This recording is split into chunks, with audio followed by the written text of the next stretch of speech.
What the heck is that thing? I don't know, and I don't want to find out. Just keep moving. I think it's gaining on... Orange, no! Wait. Go ahead. Make it quick. Leave him alone.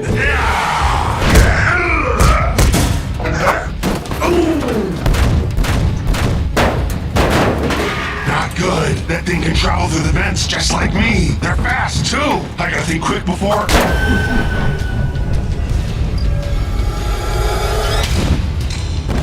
I won't let you hurt my friends.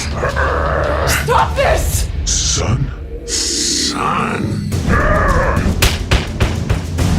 No! I'm sorry, son. Your father didn't mean to hurt you. He's just having trouble controlling his new urges. Mom, is it really you? How is this possible? You died. It all began the day of the fire.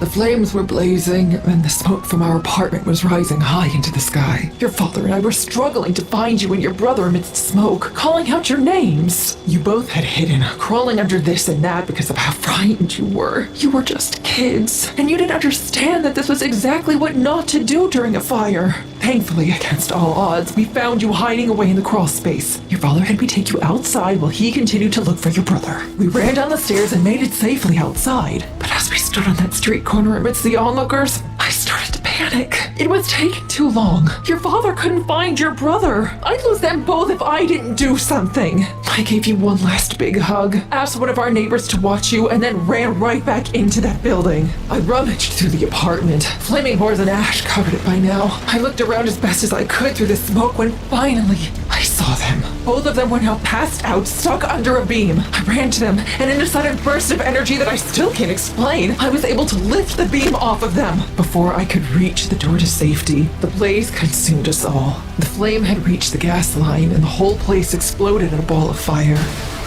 It's a miracle that we survived. Badly burned, we were thrown from the building and catapulted down into the back alley far below. Trash bags broke our fall, but we were in pain. And by the time the ambulance arrived, we had passed out. We awoke in a hospital, bandages covering the three of us head to toe. The fire had done irreversible damage. I didn't dare remove the bandages out of fear of what I might see. Your father and brother were similarly broken.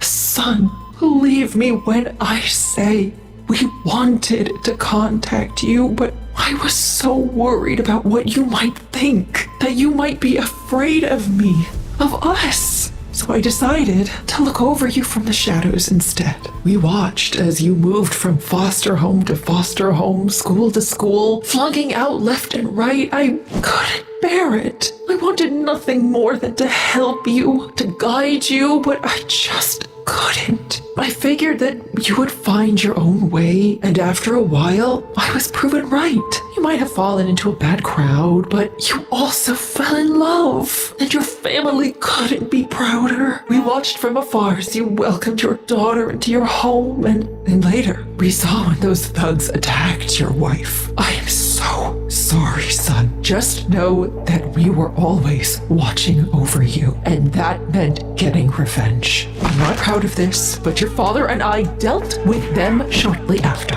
No one was going to hurt my baby boy and get away with it, especially now that he had a daughter of his own to protect. It was years later when we decided that we wanted nothing more than to come forward, to reveal ourselves to you, no matter the result. That girl of yours needed to know that she had a whole family that loved her, and you needed to not be alone in this world. Just as we were heading to your apartment, we saw your daughter hanging up missing posters with your face on them.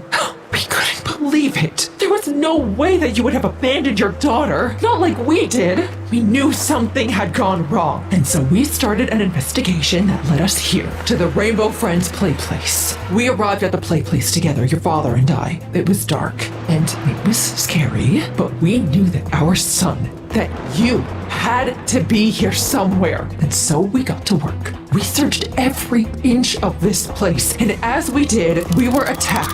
A horrible blue monster had come charging at us. As it emitted a loud roar, we could do nothing but flee from it. We We hit an event, and luckily the blue creature had passed us by. Oh, we breathed a sigh of relief. That is, until we saw what was lurking in the vent. You.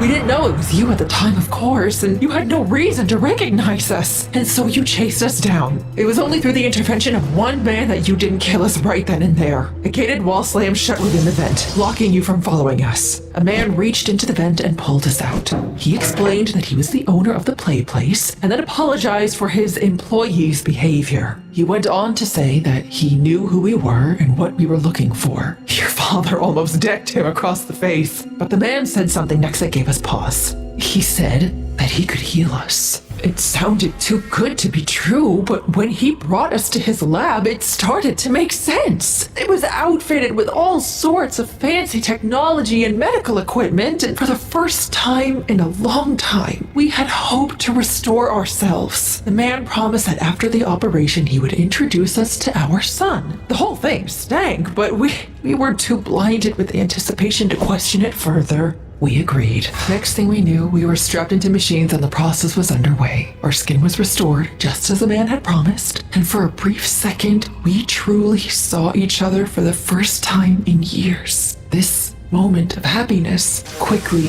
turned sour. As the process was only just beginning, our skin began to darken into a purple hue as our bodies morphed further. We started to resemble the purple beast we saw in events, and I knew then what had become of our son. But it was too late. Once the process had ended, your father was blind with rage. It was like he had gone feral. The man sedated him before telling me that the process was a failure. I tried to plead with him to return us to normal, but the man only laughed. He mocked me, saying that he only gave us what we wanted. But we didn't want this. He then said that he already had a purple rainbow friend, and that we as duplicates would be locked away in storage as a contingency plan. I begged to see you, to see my son, and again the man laughed, saying that that would be impossible. He didn't want any of his rainbow friends to have family for fear that they might gang up on him. It sounds like you formed a new family despite this, and he got his at the end.